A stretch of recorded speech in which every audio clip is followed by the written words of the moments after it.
বলতে না বলতেই আর একটা রাইড আসলো, কিন্তু এটা গুলশানে। গুলশানে এখন গেলে কি বেরোতে পারবো? আচ্ছা ঠিক আছে, দেখি 8 কিলো তো নেওয়া যায়। উনি আমার এখান থেকে কত দূরে আসছেন? একদমই কাছাকাছি দাঁড়ায় আছে, তো দেখি ওনাকে ফোন দিই।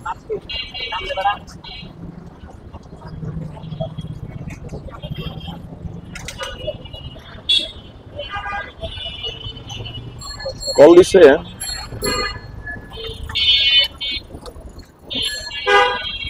কি ব্যাপার, ফোন ধরে না কেন?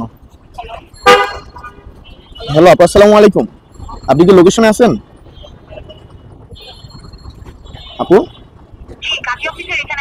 আচ্ছা আচ্ছা, আমি আমি তো লোকেশন দেখে যাচ্ছি, জিপিএস দেখে।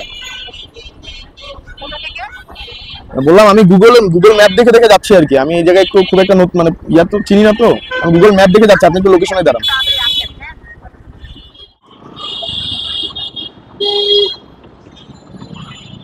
এটা মনে হয় আমার পিছনের দিকে।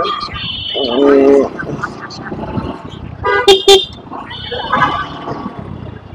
তো এখানে পরীক্ষা চলতেছে ভাইয়ের, তো সেই বাইকে মিরপুর জার্মান টেকনিক্যালের সামনে থেকে নিয়ে আসছি। তো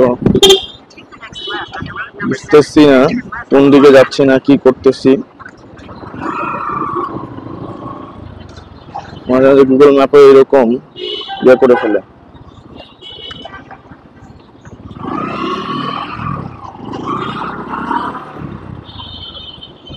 খালি ঘুরপাকি খাচ্ছি।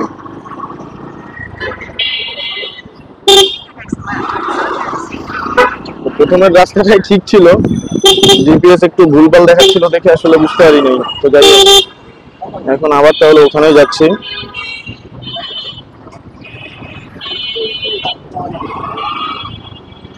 তার আগে আমি একটু কাজ করি। পাঠাও চালানোর সময় বেশ কিছু সীমাবদ্ধতা আছে এবং এই সীমাবদ্ধতাগুলো আসলে আপনাদের সাথে তুলে ধরার চেষ্টা করবো এখন।